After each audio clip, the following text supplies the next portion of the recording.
adventurer. Today we'll be looking at something mysterious and powerful. Variables.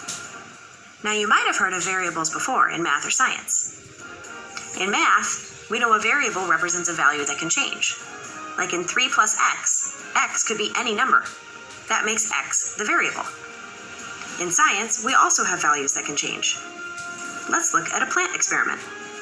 Water would be one variable here. You'd change the amount to see how it affected the plant.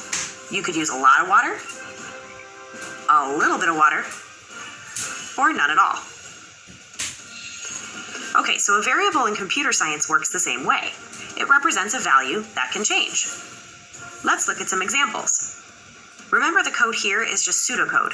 You should look at the starter code inside the levels to see the correct syntax for variables. Now let's say you're collecting gems in a game level. Well, the number of gems keeps going up, right? That means the number of gems collected is a variable. When the player starts the game, they have 0 gems. So when we define the gems variable, we set it to 0.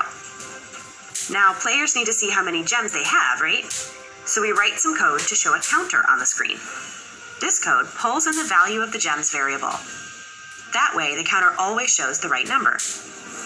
As the hero collects gems, the value of the gems variable increases, and so does the number on the counter. There's some other fancy code involved to make it go up, but we'll learn about that later. Awesome. So collecting gems isn't the only thing you can do with variables. Let's say you want to write some code to make your hero attack the nearest robot. But there's a whole mess of different robots wandering near your hero all the time.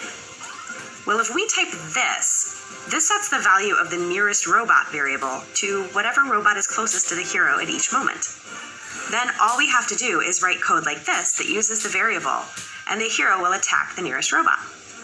See how it works? One last thing. Be careful when you name your variables. You want other people to be able to read them and know what they do, right? So pick clear and specific names. Okay, what did we learn today? Variables represent values that can change. We define them with clear names, assign starting values, and then we use them later in lines of code. Okay, adventurer, go forth and use those variables.